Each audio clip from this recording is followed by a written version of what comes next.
Cutting up gang, cutting up gang. Man, today we talking about the barber pole, the significance. I'm gonna tell y'all everything y'all want to know about the barber pole. I got the barber pole tatted on me. Man, yeah. If I need to cut it, I'm about to get you together. The symbol of the barber pole involved from the technical procedure of bloodletting performed by the barber surgeons. The pole is thought to symbolize the staff that the patient will hold tightly in order for the veins in the arms to stand out during bloodletting. The bottom end cap of the modern barber poles represent the basin that was used as a vessel to catch the blood during bloodletting. The white stripes on the pole stands for the bandages that were used to stop the bleeding and were hung on the staff to dry. The stained bandages would then twist around the pole in the breeze, forming a red and white pattern. One interpretation of the colors of the barber pole is that the red represent the blood, blue the veins, and white the bandages.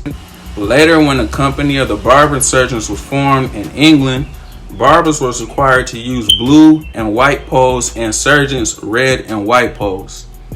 It is also thought that the red and white and blue poles displayed in the United States originated in difference to the nation's flag. Modern barber poles have retained the barber pole as the foremost symbol of the business and profession of the barbering. In fact, display of the barber pole at an establishment that is not a licensed barber shop employing licensed barber is prohibited in some states. Now, by the Middle Ages, barbers not only provided tonsorial services, but also entertained the world of medicine, where they were figured primarily in the development of a surgery as a recognized branch of medical practice. This progress was the result of the barber's interaction with the religious clerics of the day. As most learned and educated people of the Middle Ages, monks and priests has become physicians of the period. One of the most common treatments for curing a variety of illnesses was the practice of bloodletting, and barbers often assist the clergy in this practice. At the Council of Tours, Pope Alexander III forbade the clergy to act as physician and surgeon or to draw blood because to do so was contrary to Christian doctrine. Barbers stepped in and took over the duties previously performed by the clergy. They continued the practices of bloodletting, minor surgery, herbal remedies, and tooth pulling. For centuries, dentistry was performed only by barbers, and for more than 1,000 years, they were known as barber surgeons. The barber surgeons formed their first organization in France in 1096 AD, and by 100s had created a guild of surgeons that specialized in the study of medicine. By the middle age of the 13th century, these barber companies had also founded the school of Saint Cosmo and Saint Domain in the Paris instruct barbers in the practice of surgery. The Worshipful Company of Barbers Guide was formed in London, England in 1308 with the objective of regulating and overseeing the profession. The Barbers Company was ruled by a master and consists of two classes of barbers: those who practice barbering and those who specialize in surgery.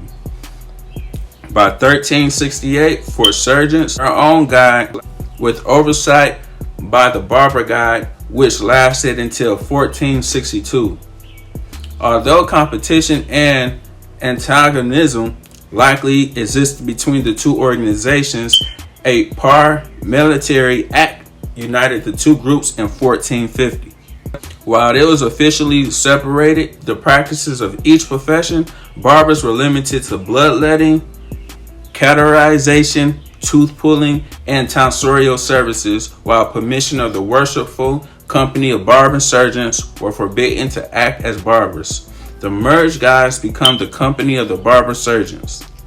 In 1540, Henry V recognized the barbers and surgeons of London through an act of Parliament by granting a charter to the Company of Barber Surgeons. The company commissioned Haynes Holben the Younger, a noted artist at the time, to commemorate the event. With the advancement of medicine, the practice of bloodletting became all but absolute. Although barber surgeons' medical practices dwindled in importance, they were still relied upon for dispensing medical herbs and pulling teeth. Finally, in 1745, a law was passed in England separating the barbers from the surgeons, and the allowance was completely dissolved.